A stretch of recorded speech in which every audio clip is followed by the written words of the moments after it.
I wasn't expecting to talk class of 27 here when I woke up this morning, but it looks like we may have some news for the class of 26, which means it's worth talking about right now, man, because it could affect our class currently ranked number 8 in the country. Yeah, and it's funny because I was getting deja vu with this one because I was like, didn't this already happen? And there were reports on this back in May. I'm looking at this now, that this player was looking to reclassify, and that is Kenton Dopson from Miami Norland. And it looks like it's going to happen. As the report this morning from CanesSport, I think it was Steven Wagner who did that interview. Pulling up the story here, but yeah, I think I'm looking at it now. There was a post from back on May 11th that I'm looking at that's saying that he was looking to do this. I would think this is pretty significant for Miami's class. This is an elite sort of prospect. Now, does this kind of bring other schools into the equation? I would also hypothesize that would be the case. Yeah, just for some perspective on the player. On3, which is, I guess, is now Rivals, right? They merged, but let's call it Rivals. But On3, the past few years, which not just in my opinion, but in terms of the actual, competition and keeping track of all this stuff, have done probably the best job in terms of ranking players based on how they've done compared to the NFL draft. This has been the top service. They actually have Kenton Dobson, who's from Norland High School, Miami, Florida. School we're very familiar with. They actually have him ranked as the number 12 player overall in America, not just corner, number 12 overall player for the class of 27. You see here just some of the specs, 6'1", 185, so prototypical size. Again, he's from a school that most people are pretty familiar with as an NFL factory. I believe Xavier Rhodes was a Norland kid, right? The all-pro corner from FSU. Dwayne Bowe back in the day going to LSU, Pro Bowl player in the NFL. In terms of Miami, Duke Johnson, one of the best players we've had in quite some time. He was along with Cam Ward, probably. He was a Norland grad. Eric Flowers, who was our last top 10 pick until we had Cam Ward. He was also a Norland grad. Norland's been producing players consistently for the NFL for a long, long time. I believe Darren Smith was a Norland guy who's getting inducted here to the College Football Hall of Fame. So a lot of Norland connections to University of Miami. You see the highlights here. I mean, this guy's got length. He can cover. He plays both ways. Yeah, he's there. Here we see him in run support against Northwestern. I mean, you recognize some of the teams that he's facing. This is top-level Dade County competition. And, seeing this potential reclass, which according to that article from On3, would he say 90%? Yeah. He's at 90% as far as coming to Miami. Oh, here we go. This is against JoJo Trader, I believe. Yeah, there you go. So not 90% to come to Miami early, but other schools are calling him. What you said that Texas was sending him his dad. Well, yeah, cards. I'll pull it up. I was looking for his Twitter earlier this morning, and the last tweet from his dad was thanking Texas for a Father's Day card. So I listen. I think that there will probably be other programs coming into the mix now, especially knowing that this is a guy for this year. It's like what's his name from Northwestern? Javari Flowers. Javari Flowers, yes. Right. So it made it tougher for Miami to get that one done this year because you're planning on, now you have a lot more time than you had with that one, right? With the Javari Flowers situation, to kind of plan, so to speak, from a financial standpoint and NIL. But yeah, I think that other schools definitely are going to come into the mix now. Yeah, no question about it. I think the Flowers comparison is very, very good. Now, Javari Flowers was never committed to Miami, right? So that would be the difference between the two things. But what happened with Javari Flowers, for those who don't remember, this is a top 26 player. So the class is going to sign here now, who after his season, he was a cornerback for Northwestern, great kick returner. Really, probably that's what his best skill was. He was an incredible kick returner, 4.3 guy, but also a very good corner. He reclassified late in that period. So you now were recruiting him for that 25 class basically after the second signing day. And Georgia, Florida, Miami all in the mix. And I think he wanted to go to Miami. I think Miami really was the favorite in a lot of ways. But the difficulty from a Miami standpoint was you weren't planning on him being in this class. You were planning on him being with Jalen Waters and all the guys that you're recruiting this year and allocating money that way. With the 25 class, you signed Jabari Antoine from Louisiana, plus you spent huge money on Xavier Lucas, right? Ethan O'Connor, Charles Brantley. A lot of cornerbacks got signed that year because you weren't planning on taking a guy like Javari Flowers, who was a top 10 type corner. So good point from TJ here, saying that we had to fight off Bama for Malachi Tony as well once he reclassified. 100%, which look, it worked out that one. But the point is, it kind of throws off your plans a little bit because contrary to popular belief, Miami doesn't like, it's not like Miami's out here reclassifying players, right? Miami does not want to get involved in reclassification because let's say you're the Norland head coach. He doesn't want to lose this guy when he could have he wants him for 2 more years. Yeah. Right. So if Miami's out there reclassifying everybody, your high school coach is going to be like, what are you doing? Like, we want these guys. So Miami really stays out of these things and they kind of have to react to it more than make it part of their plans. And you don't know when it's coming, right? Armando Blunt was one too that reclassified that Miami felt pretty good about getting him in the next class. Then FSU got him and then you had to get him back at the end. It's just a whole thing. So with Dobson, you have already committed. You just flipped Brody Jennings from Michigan, which was a big one, blue chip player. We talked about that last weekend. Jalen Waters, one of the top players in the country, in my opinion, at that position, 4-star player. Canton Portis at nickel, son of Clinton Portis from Charlotte, but also a 4-star player in his own right. And then Jontavius Wyman, who you flipped from Georgia, again, another 4-star player. He was the 5-star challenge MVP, this recent national showcase that Rivals did. So now we're talking about 4 4-star corners already committed. And you need some safeties. You're fighting hard for Blake Stewart. You're fighting hard for Tyreek Green. So that's a tricky situation. I'm not sure. Again, I haven't talked to anybody since this reclassification happened. I remember when Kenton Dobson committed, people were excited about it. Sorry, Kenton Dobson. But I don't think it's Kenton. It's Kenton. Sorry, Kenton Dobson. I'll get that right by the time you say it. Dobson. Kenton Dobson. Yep. We're gonna need. Listen, I know you haven't been practicing the name because we exactly weren't expecting him in this class, but you have to get your mind right on that one. Seriously, now that he's coming, he's moving up, most likely. So with Kenton Dobson, I know people were excited when he committed. So, but I don't know like how this is all playing out yet. But again, just knowing how these things have played out in the past, when you have 4 4-star corners committed, and I don't know how many of them are kind of safety potential. And I was also gonna say he's gonna be expected to be paid, but like the number 12 player in the country, if we're being honest. Yeah, 100%. And that's not watching anyone's pockets or anything like that. That's just the reality of the situation and how these rankings work for the money value. Yeah, and what I'm curious about is how do you kind of like what do you use to measure? I mean, they have their own classification system, as far as who's worth what.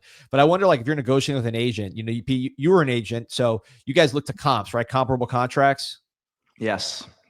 Because I mean, with these rankings, if you look at Dobson, he's extremely high in On3, which to me I find to be the more reliable service, at least lately. On 247, which has been a little dicier lately, historically good, dicier lately. He's the number 25 corner, number 19 player in the country, 209th in, overall player. So huge difference between 209th overall player and 12th. So this guy's got some different opinions. Again, the one that ranks him highly, I've typically found to be better. So separate from his evaluation. So I lean that way. On the composite, I mean, big time. 64th national player, 7th cornerback, 6th player in Florida. So this is a highly ranked player. Texas in the mix, Auburn, Colorado. I'm sure other schools will come out of the woodwork here.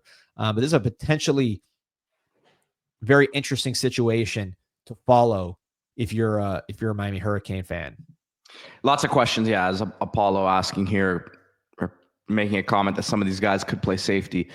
Without a doubt, it's also easier said than done. A lot of these guys look at themselves as a corner and they want to, the corners are getting paid, man. The corners are getting paid at a very high level in the NFL. So a lot of them kind of dream of that, whether or not their skill set is suited best for that position or for safety. Sometimes it doesn't matter, man. Sometimes these guys are just, they want to play a certain position. So there's more that goes into it than just This isn't college football 26. Yes, I know their rankings the ratings are the same or better from corner to safety, but that's unfortunately there's more that goes to it. So yeah, B Dot's mentioning some points in the article, so I should probably quote here from the article from Stephen Wagner. This is Dobson saying that Florida State, Texas, and Tennessee have been in contact with him. Florida State texts him almost every day. He has interest in visiting Texas and Tennessee this season if possible, but Miami continues to hold his commitment. I still feel like Miami is the leader. Other schools do show love and stuff. It's just the love that the staff shows, the Miami staff. It's a genuine connection between me and the coaches. We've got a genuine bond. He says Frank Tucker, our guy, the Crib Media, who has gone in-house.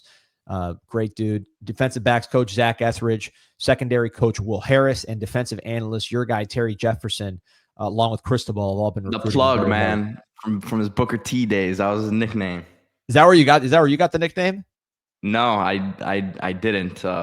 He would fill the hole, so that's why he was the plug. But I was the info plug.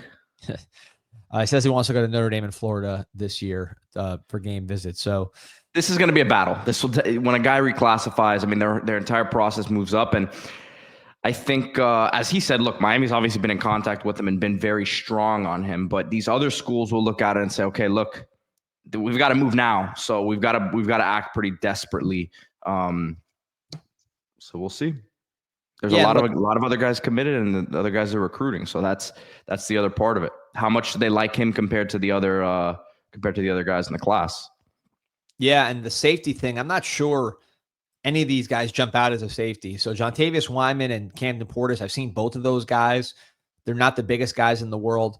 Both have speed. Jontavius Wyman's an electric kind of playmaker when you watch his highlights. Camden Portis just ran a 10.9. And again, I don't see either of those guys with the size.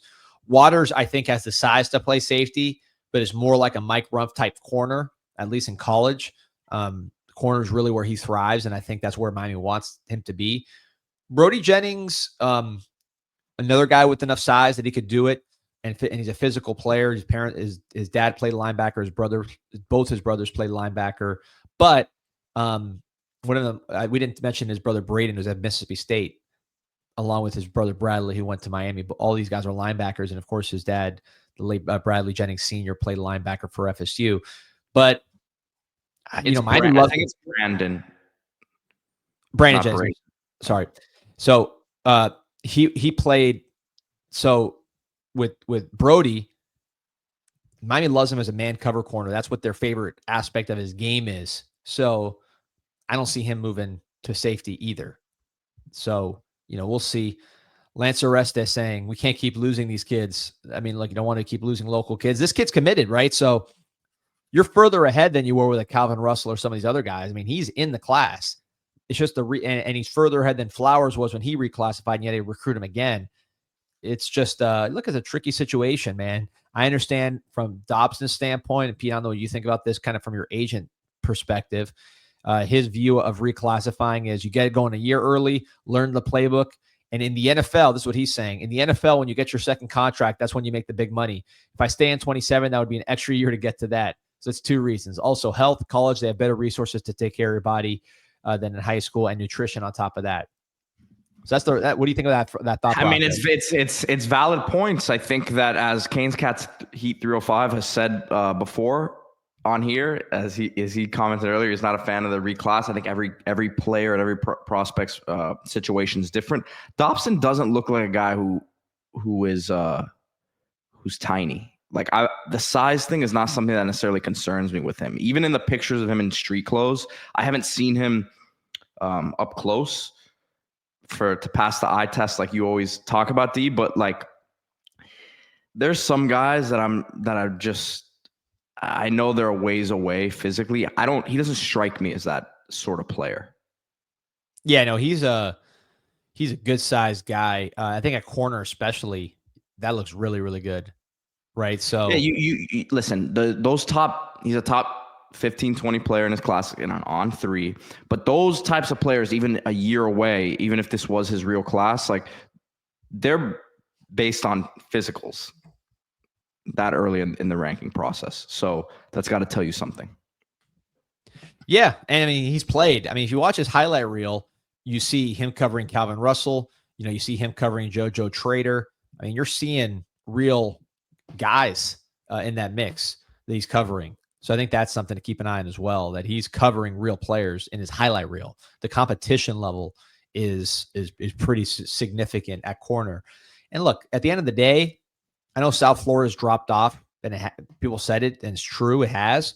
But you still have some very good defensive backs coming out of here. The best defensive player in the world, at least according to the NFL Defensive Player of the Year, is a South Florida defensive back. You've seen these guys get picked. Cam Kitchens for just got his jersey in the rafters. That was a safety, but he's one. Tyreek Stevenson, another corner in the NFL. DJ Ivey, who everybody kind of criticized, and rightfully so at times when he was here. He's made the pros as opposed to some of the other guys we brought in from. And by the way, Tyreek was like third in Rookie of the Year voting. He had that bad moment last year, but he was a monster his rookie year. Yeah, so I mean, these guys.